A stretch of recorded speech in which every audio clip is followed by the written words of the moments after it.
We've got 180 new trees going out this season, and then they go on the unestablished list to be checked on. Every tree has a number.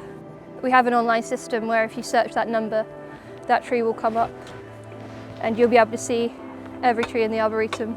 And that goes back to the starting of the Arboretum. And we've still got trees here that are on the original records, which is quite cool.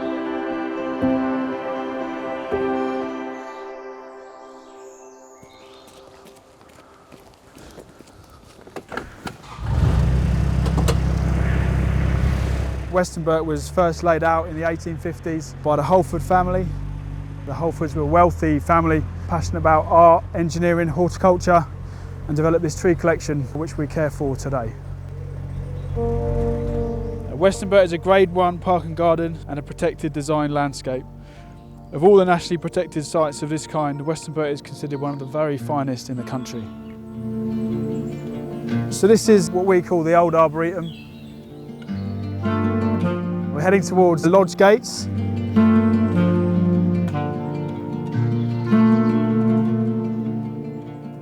This would have been the original entrance to the Holfords Arboretum, and they would bring their guests and show them around, and this is the entrance that they would arrive at when touring the Arboretum, which they would do via carriage.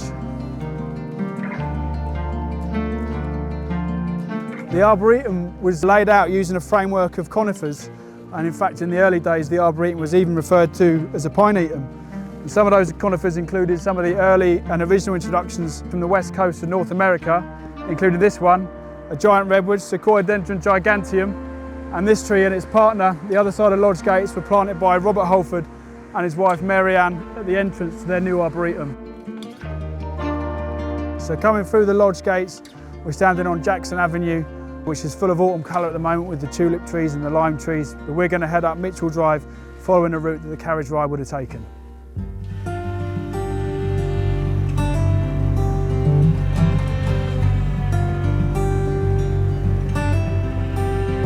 So the house that the Holfords had built at Westonbirt was constructed from the 1860s onwards, designed by Louis Vulliamy, constructed shortly after the rise of the Arboretum were laid out.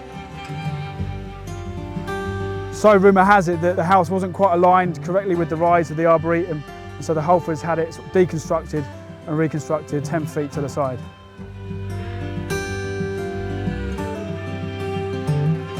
There are several key areas which link to Holford Ride.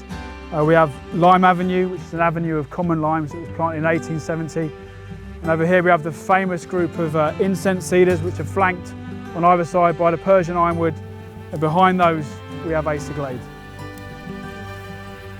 My favourite bit of this area is, of course, the colours of the maples. But also during autumn, you get that candy floss scent. You're getting that from the Katsuras as well. So that sort of combination of colour and candy floss scent is unbelievable this time of year. The Holfords planted trees from all over the world, but in this area in particular, it's the maples that remain an attraction. And so the Japanese maples are one of the best groups of trees for autumn colour, and en masse is just an unmatchable experience.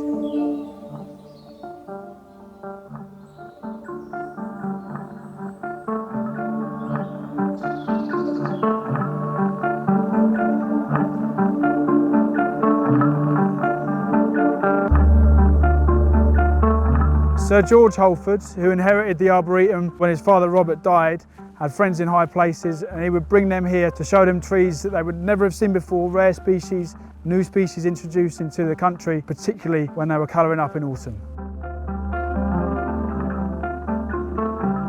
We're always continuing to plant trees, not just here in Acer Glade, but also other parts of the collection, to ensure that future generations get to enjoy the trees as we do today. We're air spading these trees because they're really important features in the landscape. These were among the original plantings, and they're on main drives, so a lot of visitors can walk up to them, which then compacts the soil. Firing compressed air at the soil churns it up. That will allow the fine root hairs to grow and the tree to take up more nutrients. There's a lot of people who've done this job before me here. It's a great legacy to be able to continue and care for these beautiful trees. So this is the boundary of the old Arboretum where it meets the downs, which would have been grazed, and so the Holfords installed a ha-ha to stop those grazed animals from entering their arboretum. The open spaces are also important parts of the landscape at Westonbirt, where the views out to the parkland trees will be very important from inside, but also the views from outside in. There's a hybrid that arose here and was identified by botanist Albert Bruce Jackson when he was putting together the first catalogue of Westonbirt.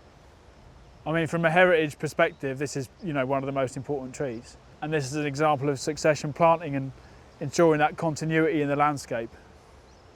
It was planted in 2017. You can see how well it's growing already.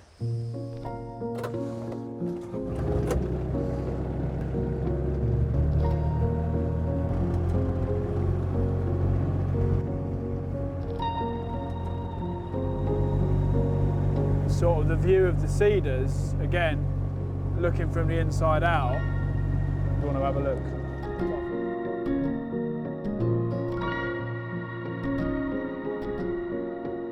This cottage was designed by Louis Vulliamy, who also designed the main house at Westonbirt. It has a fantastic view over and across the valley, over into Siltwood. It also sits behind our propagation unit, where we grow the next generation of trees for the collection at Westonbirt. Propagation is important to any garden or botanical collection. It enables us to increase the species and the taxa within the collection. We purposely go on expeditions where we target particular species that we don't have here or we want to add to national collections. This is a Taiwanese conifer. The seed was collected off a 2,000-year-old tree. We've tried to maintain the picturesque landscape. We're quite careful in how and where we plant things because you want that continuity of colour, form, texture, keeping open glade so it shows off the trees, using evergreens as backdrop so it shows off the colour. It's just continuing all aspects of it and also bringing in probably more conservation these days. The Holfers expanded their arboretum into Siltwood, which is in part ancient woodland, and the Holfers planted hundreds of specimens, many of which remain important parts of the collection today. This is a specimen of Sargent's cherry which was planted in 1920, and for a couple of weeks in spring it's one of the highlights of the collection in full flower. It's quite a sight to see.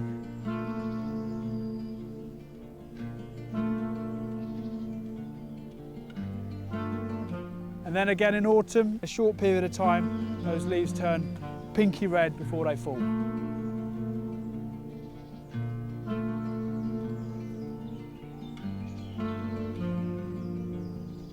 This is Maple Loop, an area that's been developed more recently. It's an old larch plantation, and you can see now the larches are just beginning to turn as the autumn season progresses. Underplanted with Japanese maples, continuing that Holford legacy and part of the national collection of Japanese maples. And it's an area that we continue to develop today as we plant trees for the next generation.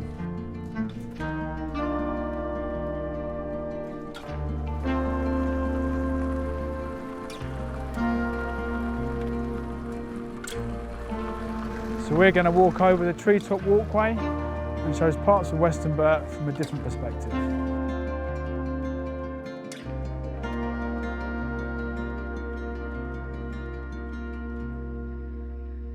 The walkway opened in April 2016. Amongst the trees, almost going through the canopy of some of our specimens, and offers an amazing view down the valley. Of course, the view changes through the different seasons. There's not many places that you can look down on the canopy of the Zelkova serrata, the Chinese Zelkova.